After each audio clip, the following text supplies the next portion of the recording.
성도들의 경건 생활에서 아주 중요한 몇 가지 요소가 있습니다. 무엇보다 예배가 제일 중요하지요. 경건한 성도들은 누구나 자기 삶의 제1순위를 예배로 정하고 삽니다. 또 기도를 하지요. 살아있는 모든 생명들이 숨을 쉬듯이 우리 성도들은 끊임없이 하나님하고 대화하는 기도를 합니다. 또 경건한 성도들은 항상 헌신합니다. 시간과 재능과 재물을 하나님 앞에 드려서 그리스도의 몸된 교회를 세우고 또 사람들에게 복음을 전하고 함께 섬김의 길을 가는 겁니다. 또 경건한 성도들이 즐겨하는 것이 뭐냐면 금식이라는 게 있습니다.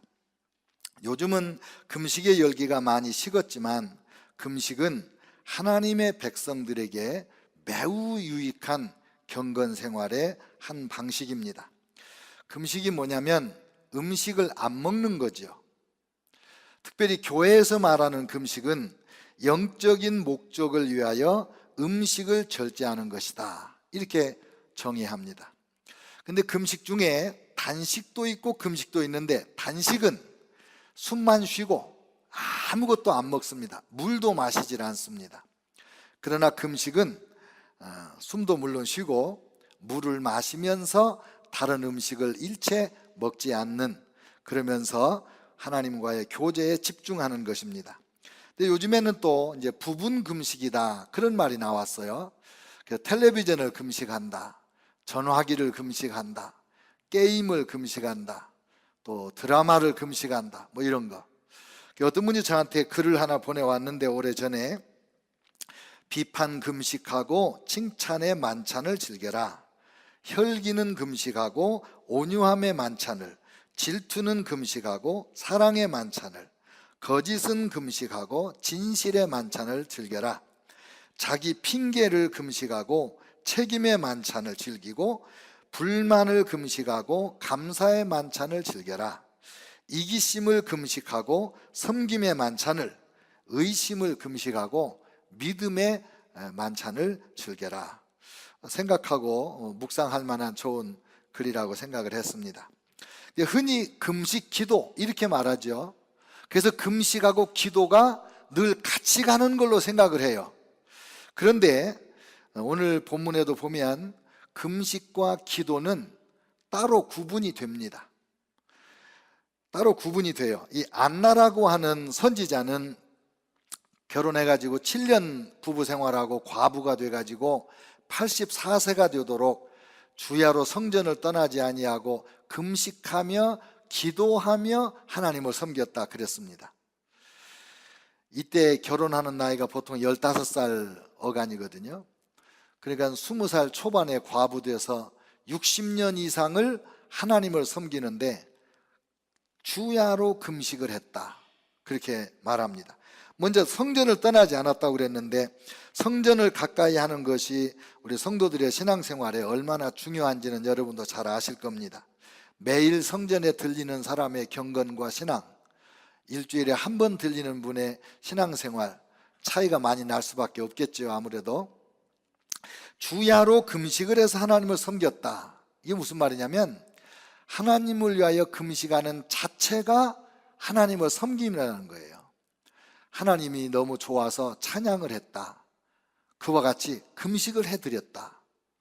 하나님이 너무 감사해서 예물을 드렸다, 그것처럼 하나님이 너무 감사해서 내가 3일 금식을 바쳐야 되겠다. 이 금식 자체가 하나님을 섬기는 거예요. 하나님을 위해서 춤추고 연극을 하고 시를 쓰고 소설을 쓰고 드라마를 만들고 하는 것처럼 하나님을 위해서 나는 금식을 한다. 굉장히 중요한 내용이겠죠. 왜 금식하죠?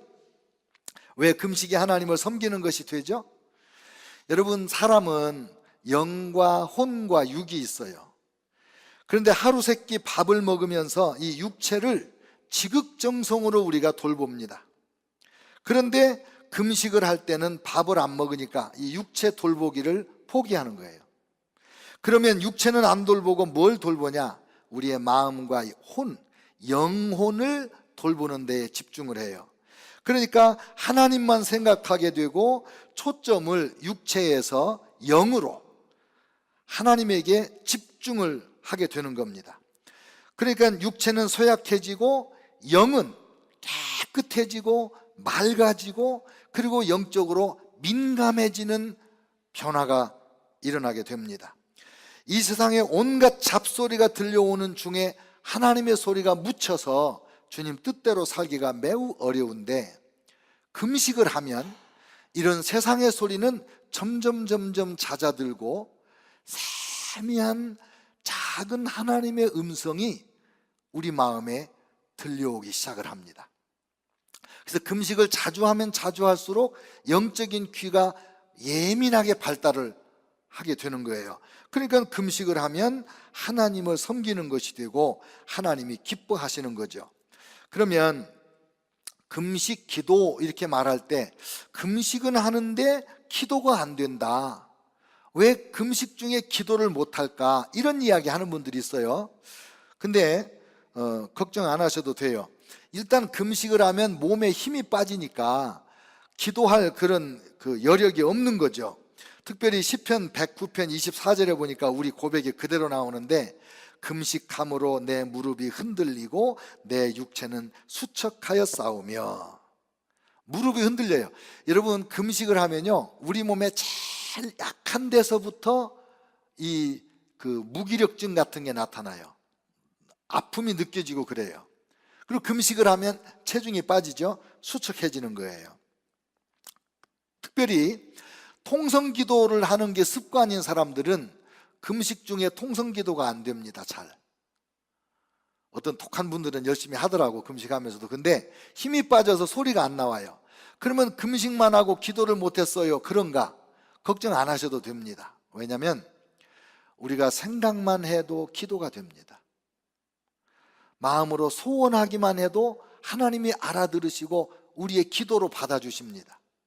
그러니까 금식할 때 힘이 없어가지고, 저도 대학 때 금식할 때 보면 이렇게 뒷짐지고 천천히 85세 할아버지 같이 이렇게 요즘은 85세도 쌩쌩 걷으시더만은.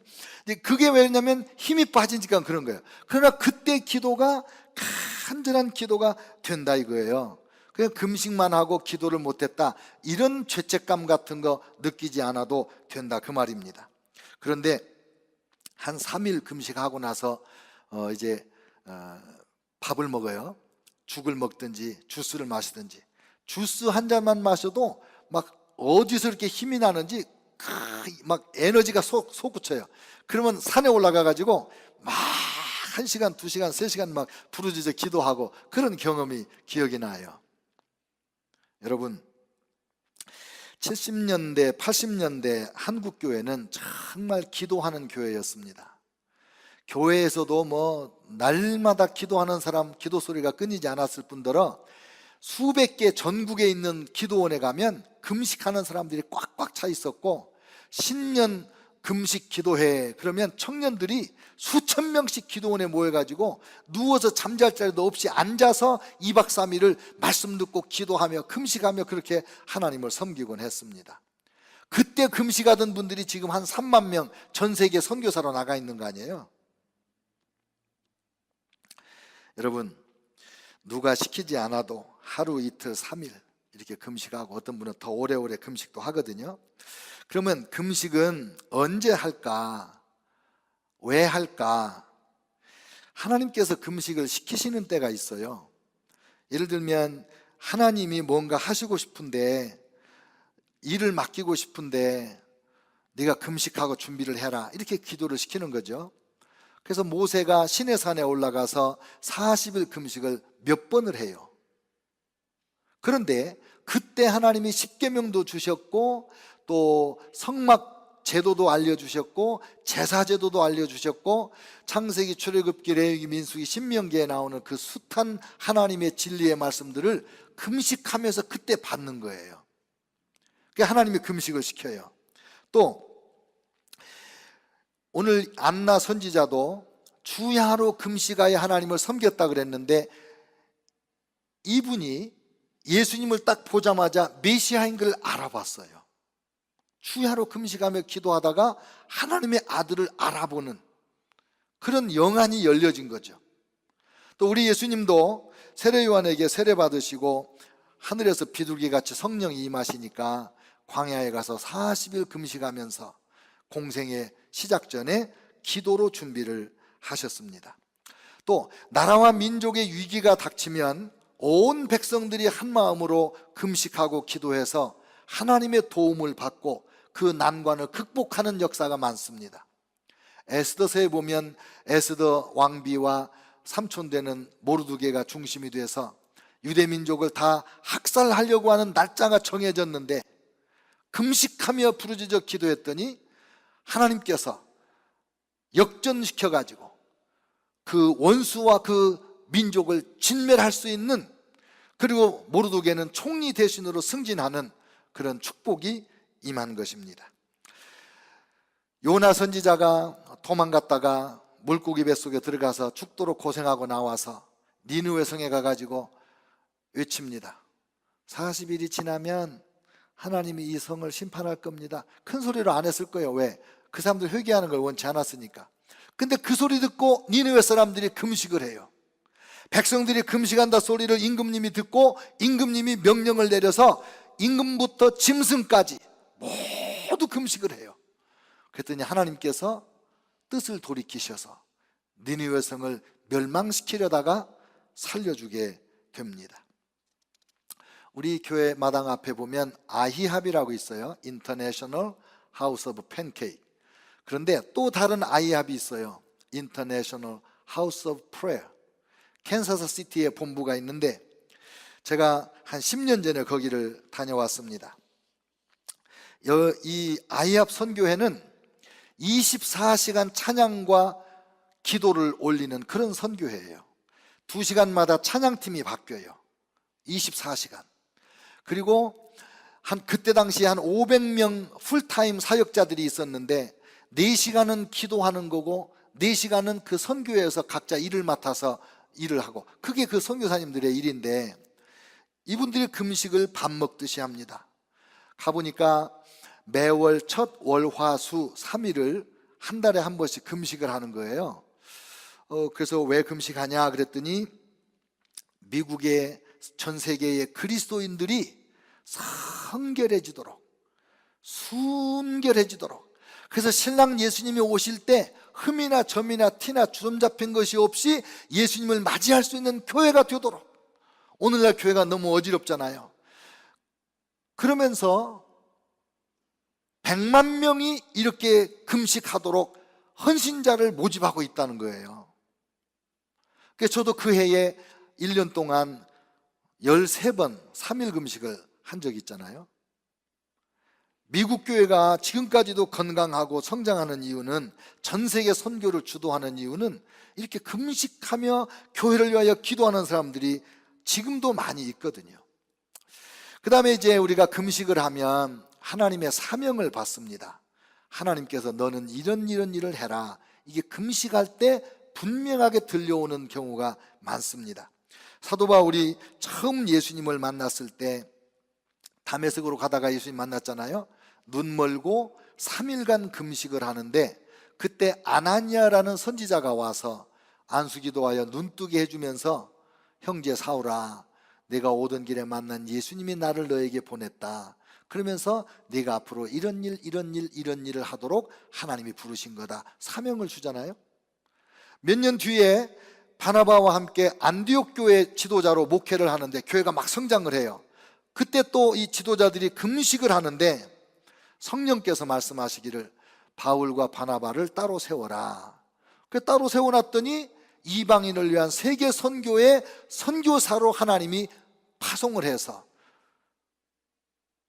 교회가 이방인들에게 퍼져나가는 그런 일이 시작이 됩니다. 개인적으로 하나님의 특별한 은혜가 필요할 때 금식하고, 또 하나님의 뜻을 분별해야 되겠는데 내가 그냥 이렇게 번잡한 중에 기도해가지고는 안 되겠다. 그러면 또 금식을 하지요. 결혼을 할 때 이 남자 이 여자가 하나님이 정해주신 배필인가 금식하며 기도하고, 사업을 할 때 이 사업인가, 일이 이사를 갈까, 일이 이민을 갈까, 자녀들의 장래 진로를 어떻게 지도할까, 내 욕심은 이거지만 하나님은 뭘 원하실까? 금식하며 기도해서 하나님의 뜻을 분별하는 거예요. 불치병에 걸렸다.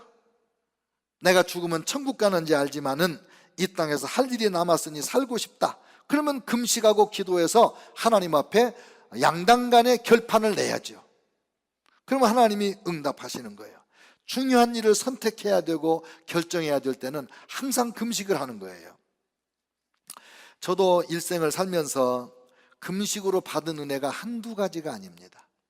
제가 고등학교 때 좀 제 삶이 무게가 너무 무거워서 늘 우울하고 그러던 중에 하나님을 만났는데, 하루도 금식하고 이틀도 금식하고 내가 한 닷새 금식해야 되겠다. 그리고 금식하다 보면 너무 배고파서 3일째 밥 먹고 이런 기억이 나요. 1977년 5월에 서울신학대학에 이제 1학년짜리가 학교 축제가 있는데, 축제에 놀고 싶지 않고 나는 기도하고 싶다, 금식하고 싶다. 그래가지고 하늘산 기도원에 갔어요. 가서 기도를 하는데, 이 하늘산 기도원은요, 밥을 잘 먹고 힘있게 기도하는 기도원인데 나만 거기서 혼자 금식을 하는 거예요. 그러니 아침에도 점심에도 저녁에도 그 골짝골짝마다 여기저기에 밥하는 냄새, 국 끓이는 냄새가 막 진동을 하는데 견딜 수가 있어야지. 가지고 그 냄새를 피하여 골짜기 아래로 내려가서 흐르는 물에다가 발을 담그고 바위에 걸터 앉아서 하나님께 기도를 하는 거예요. 근데 갑자기 하나님의 성령이 저에게 임하셨어요. 이 두 팔이 떨어져 나가는 것 같이 전기가 찌리리리리 오는 거예요. 근데 그게 뭔지 내가 알 수가 있어야지. 별일이 다 있네. 왜 이래 이러다가 이제 올라와 가지고 얘기를 했더니, 형제님 은혜 받았네요. 신유의 은사가 임했습니다 이러더라고. 나는 그때 신유의 은사가 뭔지도 몰랐어요 잘. 근데 제가 그해 8월에 20살짜리가 7명 모이는 교회 담임전도사로 부임을 했지 않았겠어요? 병자에게 손을 얹고 기도하면 병이 낫는 거예요. 금식 중에 그런 은혜를 경험을 했어요. 금식 중에. 여러분, 개척교회 담임전도사가 됐는데 뭘 아는 게 있나요? 고등학교도 공부 대충 하고 대학을 갔는데 신구약 성경 한 번도 다 안 읽고 갔는데 뭘 알아요? 근데 설교는 왜 이렇게 새벽부터 날마다 다가와요? 그러니까 늘 굶어야 돼. 하나님, 설교를 뭐 할지 모르겠어요. 금식하고. 또 신자들이 아파요. 그러면 또 금식하고. 신자들이 또 이사 간다고 그래. 안 나온다고 그래. 그러면 또 금식하고. 어느 날 집사람하고 얘기하다가 우리 자식들을 위해서는 금식을 못하고 신자들만 위해서 금식했네? 그런 이야기를 한 적이 있어요. 정말 금식을 밥 먹듯이 하면서 목회를 해요. 근데 그때 20살 때 이 교인들이 성미를 해가지고, 성미 이렇게 쌀을 집에서 이렇게 떠가지고 교회다가 바치거든요. 그럼 그걸로 이제 목사님이 밥을 해 드시는 거예요. 근데 성미 자루를 갖다 아랫목에 놨는데 지하실 방에 밥을 해 먹으려고 이렇게 뜨니까 새카맣게 쌀벌레가 올라오는 거예요. 야, 그거 밥해서 먹겠어요? 그래서 또 안 먹고 금식하고, 이래저래 뭐 굶는지 금식인지 모르게 이제 그렇게 살았잖아요. 그러다가 이제 군대 갔어요. 군중사병이 됐어요. 주일날마다 수요일날마다 또 오후에 고아원 가서 어린이들에게 설교를 하는데, 설교를 할 줄 알아야죠 제가. 그러니까 또 금식하고, 군대에 있는 동안에 죽도록 성경 읽으면서 금식을 밥 먹듯이 하면서, 그러니까 군인들이 병든 사람이 있으면 하나님이 고쳐주시는 거예요. 군인들 중에 우리 부대에 근무하는 사람이 아니면 90%가 부대에서 교회를 나오는 거예요. 깜짝 놀래요. 하나님의 은혜죠. 군 복무 중인 어느 날 79년 5월 25일 날 제가 목금토 3일째 금식을 하는 토요일인데 우리 중대본부에서 전화가 왔어요. 정문에 나가서 면회 오신 아가씨를 에스코트해서 들어오라고. 다 밥 먹는 시간이니까 나만 금식하니까 저한테 부탁을 한 거죠. 그래서 정문에 나갔는데 눈부신 여인이 서 있어요. 키도 크지, 머리 단발머리 이렇게 하고, 제가 제일 좋아하는 그 진홍색 원피스를 입고 잘록한 허리를 허리띠로 묶어놨지, 제대로 바라보기도 어렵더라고요. 얼굴이 약간 창백해 보이는데 신비한 그 아름다움에 제가 눈 둘 데가 없더라고. 또 그 군인의 눈에는 더더욱 그런 게 있잖아요. 그 우리 사무실에 모셔다 놓고 이제 설교 준비를 하는데, 설교 준비가 돼야지. 그 미쓰리가 누구냐면 둘로스 선교교회 황희정 목사의 사모님입니다. 금식 중에 만났으니까 대박이 난 거 아니에요? 금식 중에 만났으니까. 그리고 이제 한 달 만에 첫 데이트 같은 그런 이제 만남을 합니다. 6월 달에 오살리 순복음 기도원에 거기를 가서 이제 저는 3일 금식하고 미쓰리는 5일 금식하고 둘이 금식을 했는데, 왜 금식을 했냐? 여러분, 그때 미쓰리가 아팠어요. 연대 세브란스 병원에서 6개월 산다는 진단을 받고 3개월 지난 뒤에 저희 부대에 아는 사람에게 죽기 전에 인사하러 왔다가 저를 만난 거예요. 그래서 기도원에서 같이 3일, 5일 기도하는데 하나님이 미쓰리를 만나 주시고 치료해 주시고, 그래서 지금 40년을 함께 하나님 섬기면서, 여러분 섬기면서 그렇게 사는 거예요. 금식하면서 받은 하나님의 은혜예요. 금식하면서 하나님이 주신 놀라운 축복이에요.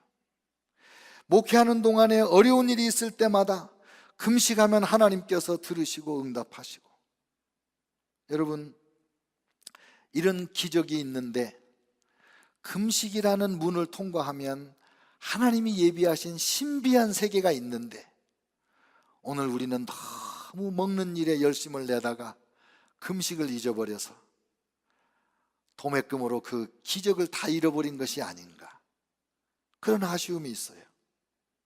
금식을 하면 어떤 은혜가 오냐?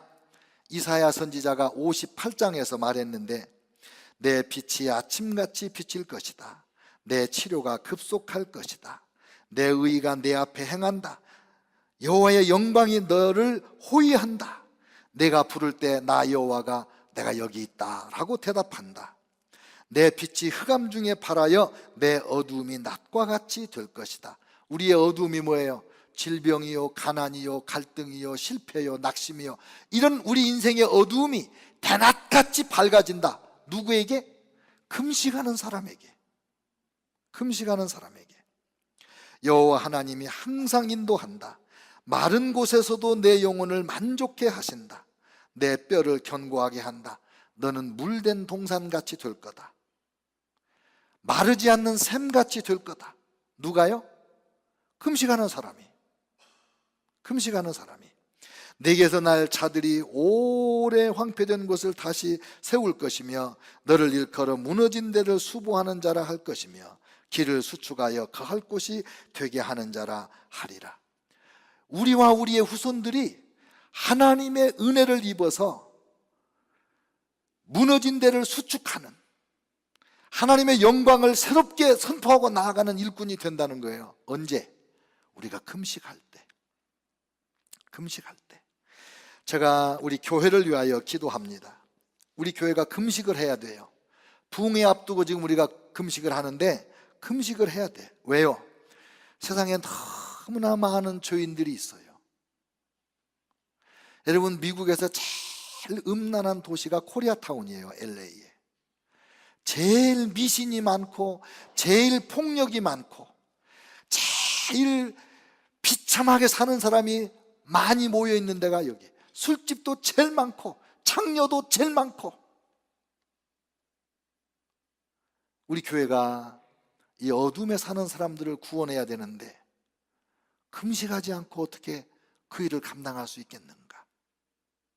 수많은 사람들이 질병으로 상처로 고통하는데 금식하지 않고 어떻게 우리가 하나님의 능력을 힘입지 않고 어떻게 그들을 치유하며 회복해 줄 수가 있겠는가? 그래서 우리가 금식해야 돼. 그래서 우리가 금식해야 돼. 물된 동산 같은 교회, 물이 마르지 않는 샘 같은 교회, 이민자들에게 생수를 공급하고 희망을 주는 그런 교회, 우리 둘로스 교회가 돼야 되지 않겠습니까? 우리 각자도 마찬가지예요. 한 사람 한 사람이 하나님의 은혜를 입어야 됩니다. 하나님께는 부족함이 전혀 없어요. 근데 하나님의 백성된, 하나님의 자녀된 우리에게는 부족함이 너무 많아요. 왜? 금식이라는 그 문을 통과해서 주시는 은혜를 우리가 못 받으니까. 금식해야 되겠어요. 금식. 제 친구가 있는데 신학대학을 졸업하고 인천에서 가난한 동네에 개척을 했는데, 이 친구 목사가 워낙 신실하고 하나님 사랑하고 영적이니까 교회가 성장하라는 거예요. 근데 교인들이 또 은혜 받아가지고 그 가난한 성도들이 목사님 우리 건축합시다, 우리 헌금해가지고 이 건물도 사고 나중에 큰 교회도 짓고 그러려면 우리가 헌금해야 됩니다, 이러는 거예요. 근데 이 목사님이 보니까 이 가난한 초신자들이 다 있는 거 걷어와도 한 칸도 못 사게 생겼으니까 대답을 안 하니까 이 성도들이 건축위원회를 자기들끼리 구성을 해놓고 목사님을 다그치는 거예요. 그러니까 그러면 내가 기도원에 가서 금식하고 하나님의 뜻이 무엇인지 알아가지고 오겠습니다. 그리고 수원 칠보산에 있는 칠보산 기도원에 가서 금식을 하는 거예요. 한 20일쯤 금식을 했는데 건축하라는 말씀은 안 하시고, 사랑하는 내 종아 너는 선교사로 나가야 된다, 이러시는 거예요. 하나님, 제가 건축을 할까 말까 주님 뜻 받으러 왔지 개척해놓고 제가 어디를 가요? 그리고 하나님하고 이렇게 이제 금식 20일에 뭐 겨우 서 있는 판인데 무슨 힘이 있겠어요? 하나님하고 이렇게 마음으로 대화를 하면서 창문을 이렇게 내다보는데, 창밖에 이 나무가 있는 데서 나뭇잎파리 하나가 팔랑팔랑 이러고 내려가는 거예요. 이렇게. 그러니까 뭐라고 그러냐면, 하나님, 만약에 저 나뭇잎파리가 이렇게 내려가는 이파리가 다시 올라가면 제가 선교사로 가라는 뜻인 줄 알게요. 그렇게 말을 했어요. 그 말이 끝나자마자 이 내려가는 이파리가 똑같이 이렇게 올라가는 거예요. 너무 놀래가지고 막 온몸에 전율이 오잖아요. 뛰어나갔어요. 이게 웬일인가 봤더니 거미줄에 나뭇잎파리가 붙었는데, 거미가 거미줄을 계속 만들어서 이게 내려갔거든요. 근데 그 기도가 딱 끝나자마자 거미가 다시 그 줄을 물어 올리는 거예요. 그 선교사로 갔잖아요. 지금까지 선교하잖아요. 필리핀에서 고산지대에 가서 병원도 없는데 사모님하고 둘이 죽도록 고생하면서 선교를 하는데, 눈먼 지 30년 된 어머니가 눈을 떴어요. 그 선교사님 어머니가 눈을 떴어요. 공부 좀 더 해야지 하고 카나다에 와서 공부도 하고 목회하다가, 내가 필리핀 다시 돌아온다고 약속했는데 돌아가야지요. 그리고 몇 년 전에 필리핀으로 돌아가는 거예요. 돌아가는 길에 우리 교회 와서 설교도 하고 이제 저하고 교제도 하고 그러고 갔어요. 근데 필리핀 가서 나환자 선교한다 그러니까 필리핀 사람이 마닐라 근교에다가 수십만 평 땅을 기증했어요. 나환자들을 위해서 써주세요. 거기다 플랜을 세웠어. 유치원부터 시작해서 대학까지 세우고, 나환자를 목사 만들어야 나환자 선교하니까 신학교까지 세우는 학교 프로젝트, 병원 프로젝트, 아파트, 모든 시설을 다 갖추는 재활촌까지 해가지고 플랜을 세워놨어요. 그리고 이제 한국에 갔는데 모금을 해야 될 거 아니에요. 강남에 어떤 권사님이 만나자고 그래서 찻집에서 만나서 대화를 하는데, 권사님이 묻습니다. 선교사님, 필리핀에서 나환자 선교하시겠다는 말씀을 들었습니다. 네. 어떤 계획을 가지고 계십니까? 예, 땅은 몇십만 평을 기증받았는데 지금 제가 5가지 프로젝트가 있습니다. 그래서 쭉 이렇게 설명을 해요. 이 권사님이 종이를 꺼내서 메모를 해요. 이렇게 얘기를 들으면서 다 설명을 듣고 나더니, 목사님, 제가 보니 이 전체 프로젝트의 돈이 한 800억 들 것 같습니다. 이 금액은 정확하지 않아요. 한 800억 들 것 같습니다. 그리고 최소한 5년은 걸릴 것 같네요. 제가 오늘 300억을 드리고 매년 100억씩을 드리겠습니다. 금식하면서 하나님의 음성을 듣고 가니 상상할 수 없는 사역의 길도 열리고 정말 행복한 삶의 길이 열리는 거 아닙니까? 사랑하는 성도 여러분, 금식합시다. 금식.